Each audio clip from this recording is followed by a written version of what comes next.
Hello and welcome. I'm Ijoma Onyato. Tonight, a faction of Boko Haram kills a second aid worker, vows to keep Dapchi schoolgirl Leah in slavery for life. Federal government condemns action by terrorist group.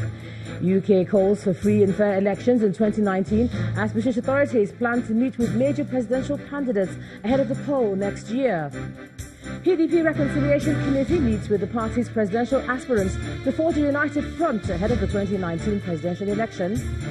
And US President Donald Trump suggests Saudi journalist Jamal Khashoggi's disappearance could be traced to rogue killers. On business news tonight, Nigeria expected to pay nearly 9% of its upcoming Eurobond scheduled within the fourth quarter of 2018. On sports news tonight, Nigeria's Super Eagles arrive in Tunisian city Sfax ahead of tomorrow's crucial African Nations Cup qualifier against Libya. And from Abuja, court dismisses suit by former spokesperson of the DSS, Marilyn Oga, challenging her retirement from the service.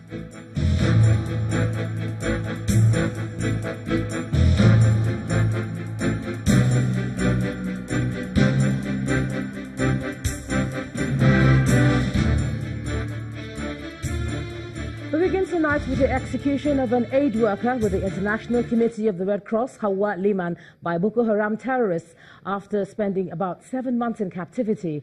Ms. Liman, a 24-year-old midwife and student of the University of Maiduguri, is one of the 3 humanitarian workers abducted during a raid on a military compound at Ran in Kalabage local government area of Borno State. The aid worker's execution is captured in a short video clip obtained by a special correspondent of The Cable, in which she is forced to kneel down with her hands tied inside a white hijab and then shot at close range. The Islamic State West Africa province, a faction of Boko Haram, which reportedly carried out the execution, had in September killed Sarifu Ahmed, one of the 3 humanitarian workers, kidnapped along with Leyman. In a statement, the group has also threatened to keep Leah Sharibu, the Dapchi schoolgirl, and Alice Ngada, a UNICEF worker, as slaves for life. The ICRC Operational Communication Delegate Taufik Toure had on Sunday pleaded with the federal government to prevent Leyman's killing as the Monday deadline given by the insurgents approached. Meanwhile, the federal government has condemned the killing of another aid worker by the faction of Boko Haram terrorist group Islamic State West Africa province. Now, in a statement issued in London today, the Minister of Information and Culture, Alhaji Lai Mohammed, described the killing as dastardly, inhuman and ungodly. Shortly after The Cable reported the death of Hawa Leyman, the minister said nothing can justify the shedding of blood of innocent people.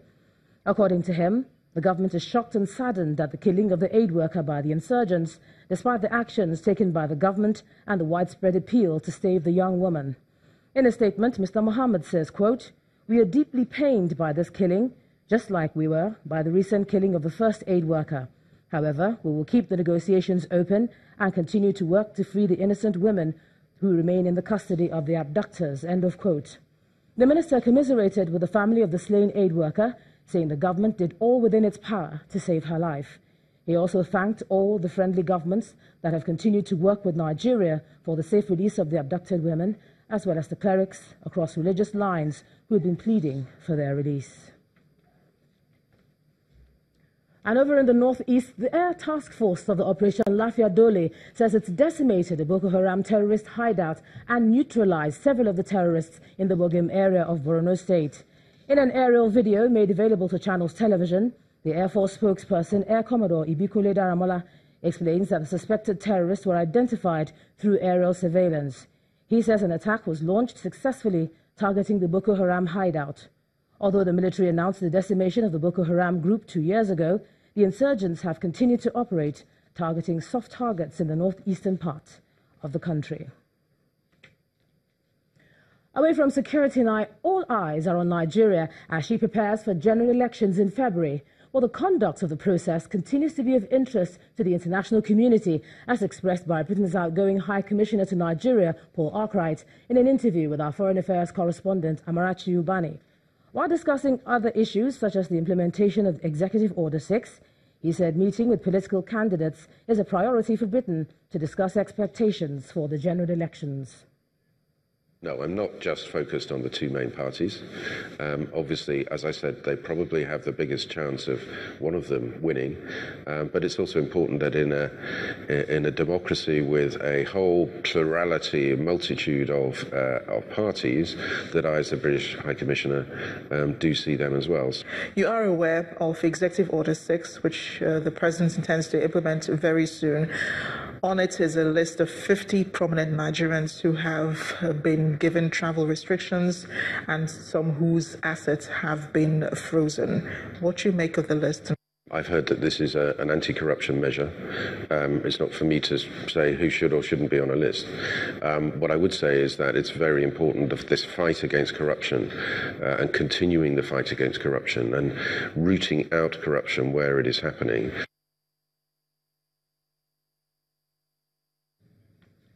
The People's Democratic Party's Reconciliation Committee is meeting all its presidential aspirants to ensure that they continue to support the PDP presidential candidate. Led by the governor of Bayelsa State, Seriake Dixon, the committee visited the governor of Sokoto State, Aminu Tambuwal, and the former caretaker committee chairman of the PDP, Senator Ahmed Makarfi, in their separate homes in Abuja. While the two former aspirants pledged their support for former Vice President Atiku Abubakar, they also advised the party's leadership to ensure that the candidate does not leave anyone behind as he constitutes his campaign team. The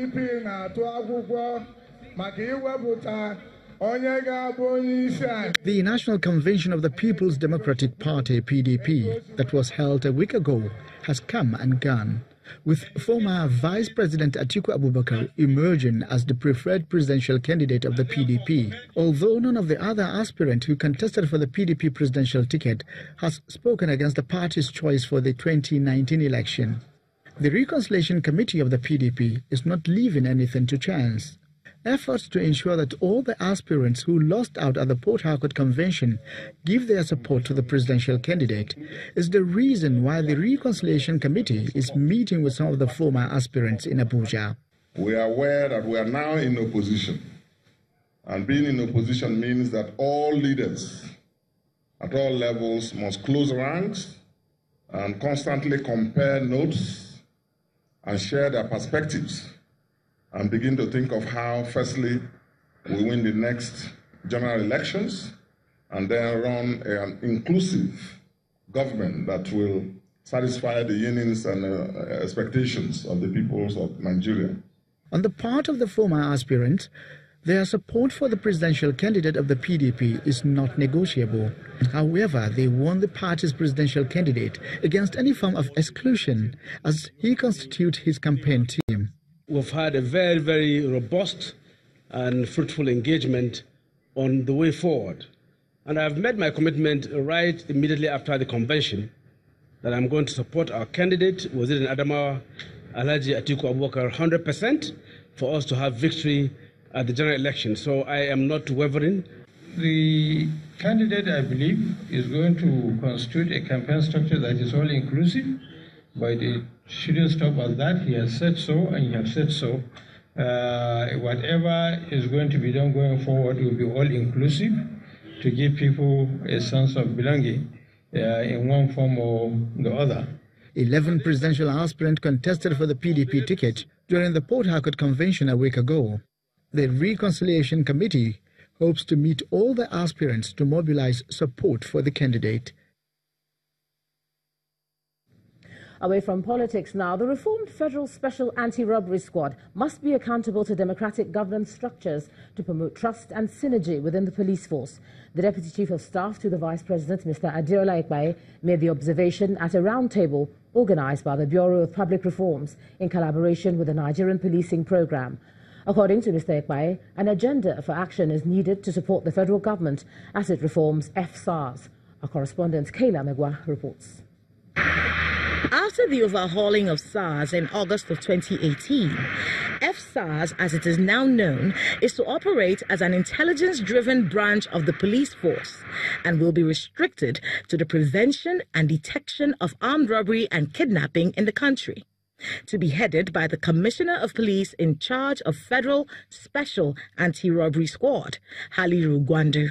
These experts from the Bureau of Public Service Reforms and the Nigerian Policing Program are here to examine the role of external accountability agencies in the reform of FSARS. FSARS, as a branch of the Nigerian Police Force, must be accountable to the law and not a law unto itself. Officials of FSARS who break the law must face the consequences, both internally through the disciplinary systems within the Nigerian Police Force and externally in the criminal justice system of the Federation. The Deputy Chief of Staff to the Vice President spoke on the need for the citizenry to trust the police force and the sort of FSARS the people need. There's no gainsaying the fact that the Federal Special Anti-Robbery Squad that Nigerians want is one that is, one, accountable to the law and not law unto itself.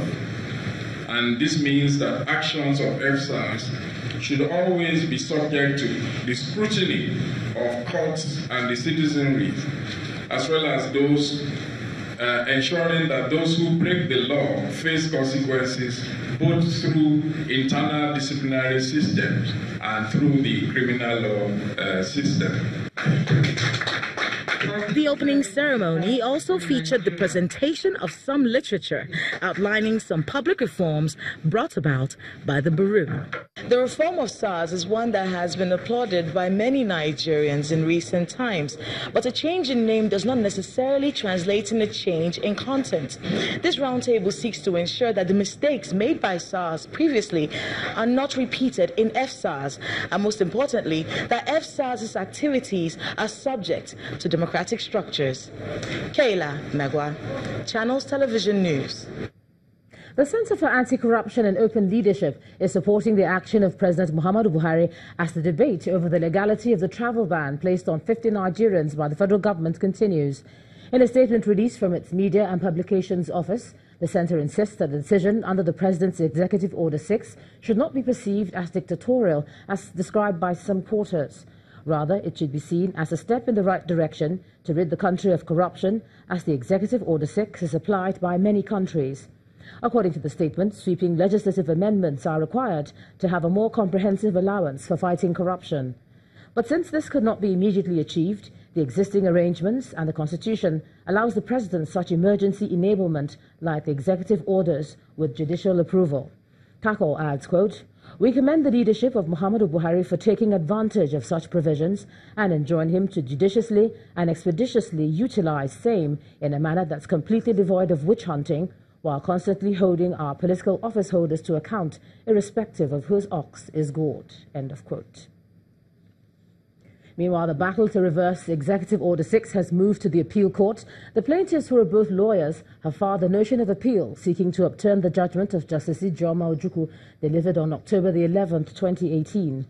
In the notice, the plaintiffs Ikenga Ugochinyere and Kenneth Udeze claim that the trial judge erred in law and thereby occasioned miscarriage of justice when the court held that the order did not violate the rights of Nigerians to own property. They claim that the judge erred in law when she unilaterally varied and modified the terms of Executive Order 6 and the constitutional provisions.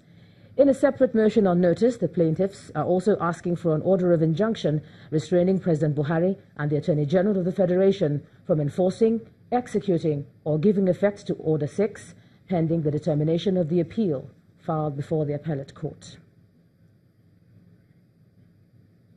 In part two, after the break, Inspector General of Police orders arrest of officers suspected to be behind the killing of NEMA staff in Abuja.